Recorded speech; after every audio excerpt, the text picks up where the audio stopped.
Hey, I'd like to welcome you to another episode of Mission Matters. My name is Adam Torres, and if you'd like to apply to be a guest in the show, just head on over to missionmatters.com and click on Be Our Guest to Apply. All right, so today is a very special episode. We have Rita Moreira on the line, and this episode will be part of our Mission Matters Milken series, where we're bringing you to the best of participants, of attendees of the Milken Global Conference 2025. And the first thing first, Anna, welcome to the show. Thank you. Thank you, Adam. Thank you for having me. All right, Anna. So we got a lot to talk about today. So I definitely want to get into the work that you're doing and also explore the hidden world of rare diseases where, parents are leading research and there's some medical breakthroughs happening. So first thing first, though, I'd like to maybe spend a moment or two on the Milken Conference. So I understand you attended the Beverly Hills Conference. Tell us about your experience. Oh, it was great. It was my first time there and once in a lifetime experience, which I hope to repeat. It's just that I see that conference as we are stepping into the future. For a few days, we are living in the future where I think everybody in that conference wants to be, and then everybody's working on a way to bring that future to the present in a way that is accessible to everybody. And I do believe that it's very rich and very beautiful what they're doing with that conference. That's amazing. So for me, I've been going now. Is this your first year? I just want to make sure I clarified that. Yeah? Was my first time attending in person. I have been attending online. Wow, that's awesome. I love it. I love talking to first-time attendees. And so I've been going now for, 3 years, going on 4 years. And I feel like when you go to the in-person conference and you can make it out there, there's just the people you meet, and then all of the different sessions. It's a lot.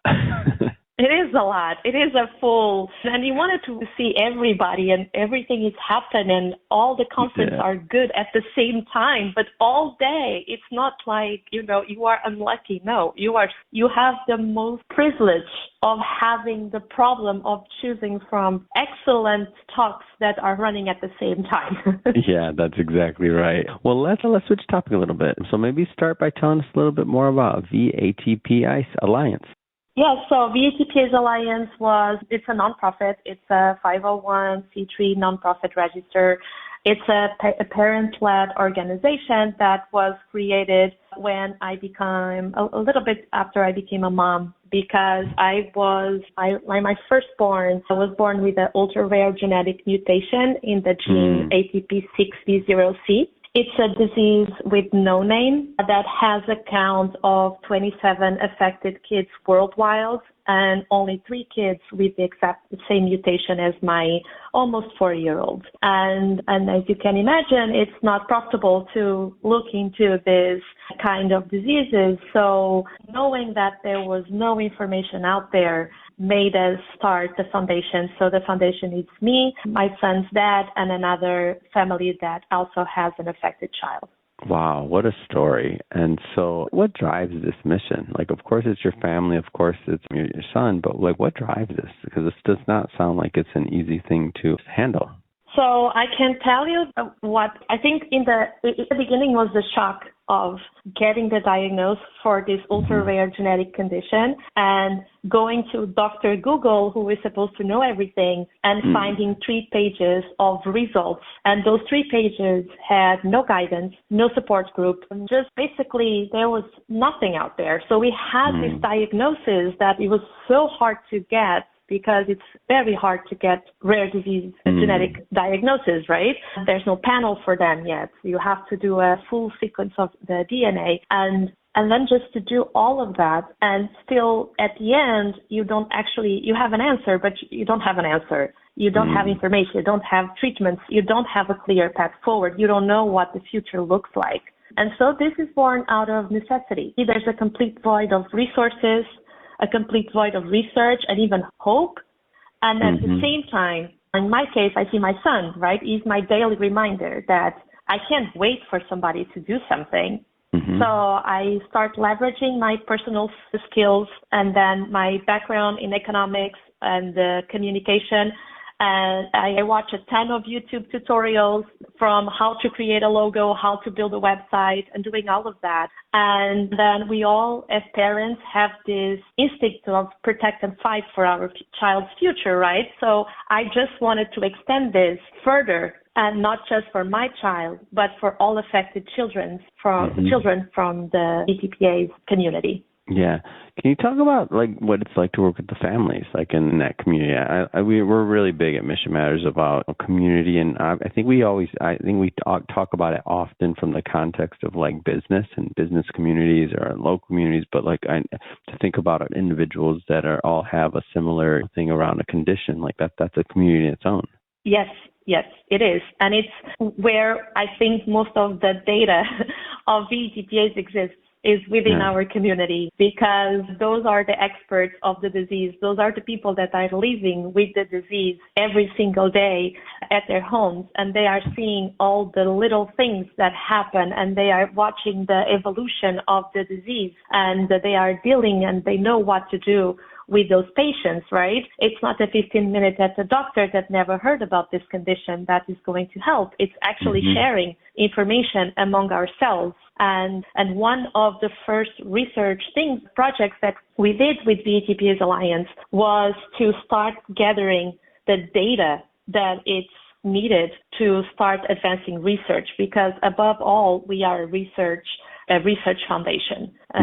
So it is very important that we collected the patient data in a systematic way, so that we have the foundation for researchers and clinicians to understand the natural history of the disease, to be able to identify which are the common symptoms, understand the correlations between genotypes and phenotypes. And we need this.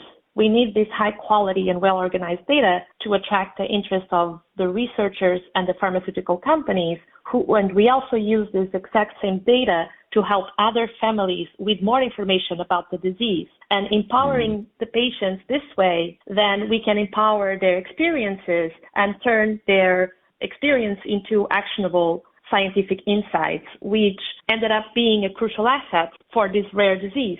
So basically you have the individuals collecting or being the data that, if it's collected in a very organized way, then you can keep fueling this loop of research, creates knowledge, empowers families, generates new data, and new data goes back to research that generates knowledge. You understand the loop where we go. So to have everybody participating and having everybody and connecting everybody, it's what we do in a daily basis. Yeah. So how does all of this data gathering help to fuel research? How does that piece of it work? Yeah. So basically, data is the lifeblood of research. This is how we are able to provide evidence of everything that's going on, but also direction and validation for where we want to go. So if we start to collect the data now and the past data, we are able to create some sort of natural history study or understand how the disease evolves, how it goes towards the time, right? Which big changes do we see and do we observe and do we measure that is based on the patient information that we got from our community. So this basically creates the fundamental base to identify patterns, maybe trends, and even deviations from what's going on within our community. And this is how then, when you get to research, for instance, when you get into a clinical trial, for instance, you start, let's imagine we are still far away from this, but hopefully we'll get there in the next few years. But you will need some kind of biomarker or tracker or some kind of parameter that you can measure once you start the clinical trial, so that you know if the treatment that you are giving is successful or not.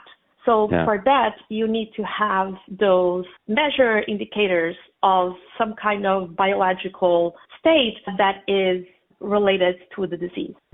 Well, Anna, this has been great having you on the show today and learning more about what you're doing and about your organization. That being said, if somebody wants to follow up or they want to learn more, how do they do that? So because we are so rare, if you just type VETPA's Alliance everywhere, you should be able to hit our website and social media, but I'll just going to spell it. It's VATPASE, Alliance, and then our website is .org, and our social media are all without the .org. So it's just VTPA's Alliance everywhere. So please follow us and get involved in our mission to help save our children. Perfect. And for everybody listening, just so you know, we'll definitely put the links in the show notes so you can just click on the links and head right on over. And speaking of the audience, if this is your first time with Mission Matters and you haven't done it yet, hit that subscribe or follow button. This is a daily show. Each and every day we're bringing you new content, new ideas, and hopefully new inspiration to help you along the way in your journey as well. So again, hit that subscribe or follow button. And Anna, thanks again for coming on the show. Thank you once again for having me.